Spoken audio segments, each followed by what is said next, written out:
Саламатсыздар оқушылар? Саламатсыз ба? Көріп қағып қолымды, іркіп соғайын. Қарап тұрған көршіме қолымды бір бұлғайын. Жылы-жылы сөзбенен маңдайымнан сипайын. Жылы-жылы сөзбенен жүрегімді сыйлайын. Ыстық ауа қаныммен қолымды бір қысайын. Амандасып өзіммен құшақтасып қалайын. Бала, бүгінгі біздің тақырыбымыз не жайында болуы мүмкін? Ол үшін біздің тақырыбымыз не жайында болуы мүмкін екенін білу үшін біз алдымен енді балалар, қазір 3 топ болып отырмыз. Топтарымыздың аты қандай болады? Оны әр топтан бір оқушы келіп, мына жерден менен бір парақты таңдап алу керек. Әр топтан бір оқушы келіп бір парақтан таңдау керек.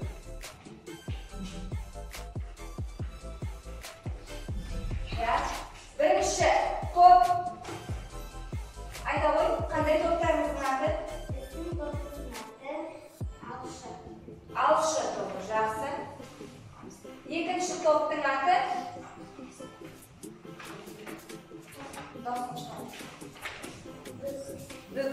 Бүк тобы, екінші топ. Үшінші топтың аты? Ішік тобы. Жақсы. Мен тақырыбы асыққа байланысты болуы мүмкін деп, енді анығырақ білу үшін, тағы да көзімізді жеткізу үшін біз ребус шешуіміз керек. Бірінші алма. Қолды көтеріп жауап береміз. Айта ғой.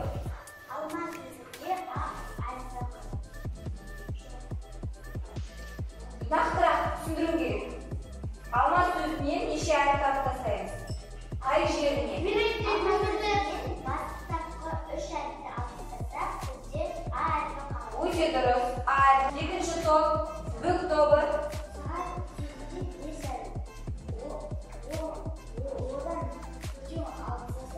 Қай жерінен? Соңғы төрт әрпін алып тастасақ, С әрпі қалады. А, С, келесі. Оған қандай әрпі қосамыз? Ы әрпі қосамыз. А, С, қарындаштан. Жауап беріп, қолды көтеріп жауап береміз. Қарындаштан соңғы төрт әрпін алып тастаймыз. Сонда асық, жалпы асық деген сөз қалды. Біз тағы да бұл жерде асық деген сөз құралды.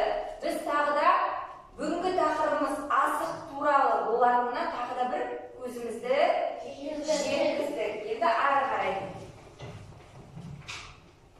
Демек, бүгінгі біздің тақырыбымыз асық жайында елдестің ойыны. Мәтіннің композициялық құрылымын анықтайтын боламыз, анықтауды үйренетін боламыз.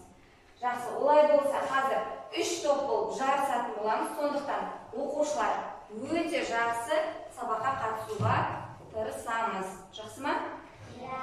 Жақсы. Олай болса бірінші тапсырманы қай топтан оқушы оқиды? Мен оқимын. Саида оқи ғой. Шешендік сөздің мәнін түсіндіріп көр, суретті пайдалан. Қой асығы демеңдер, қолына жақса саққа қой. Жасы кіші демеңдер, ақылы аса аға қой. Бұл шешендік сөздің мағынасын маған кім түсіндіріп бере алады? Қане, 3 топ болып ақылдасамыз, шешендік сөздің мағынасын қалай түсінесіздер? Маған шешендік сөздің мағынасын түсіндіріп береді оқулықтары. Жақсы, айнас тұрағы. Бұл шешендік сөзде бізге айтқысы келіп тұрғаны, яғни кішкентай балалардың ақылы аз деп ойламаңдар. Әрбір адамның өзінің ақылы көп болуы мүмкін. Үлкен адамдармен сай болуы мүмкін. Айназдың тобына және Айназға бір асықты беретін болады. Жақсы. Енді әр топ бірінші алшы тобы бірінші бөлікті оқиды, қалғанымыз тыңдап отырамыз, яғни кадрды мұқият бақылап отырамыз. Түсіндік қой, жақсы.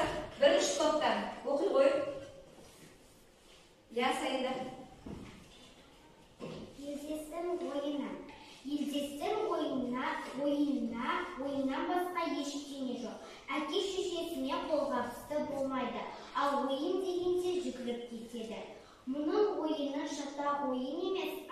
ойыны.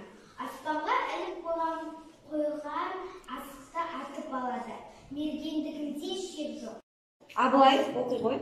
Ой, мұның сағасы арқатын асыға арқарды өшек айтады. Асылық арқардың өзінде жүрек болады деген секілді өшек айтады. Иванова болады өйткені біз қорытынды қандай мақалмен аяқталды? Жақсы. Қорытынды қандай мақалмен аяқталды? Сіздердікі яғни мәтіннің қай бөлігі? Соңғы бөлігі. Жақсы. Екінші топ. Негізгі бөлімде не айтылған дейді? Жақсы. Үшінші ішік тобы. Кіріспе бөлім қалай басталды? Кіріспе бөлім қалай басталды дейді. Яғни балалар, ең бірінші мәтін қай бөлімде тұрады? Жоқ, қай бөлімде тұрады? Сіздерге бөліктер бөліп беріп тұр. Сіздердікі соңғы бөлім, иә? Сіздердікі негізгі кіріспе деген мәтіннің қай жерде келген? Ең басында, яғни ішік тобы сіздер бастапқы бөлімін сипаттап айтып беретін боласыздар. Қане? Тақырыпты жазып алыңыз дәптерге.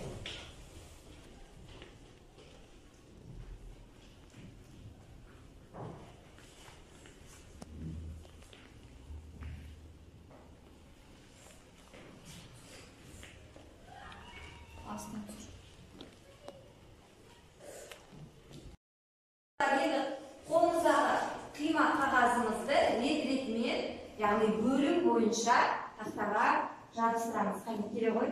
Әр топтағы оқушыда.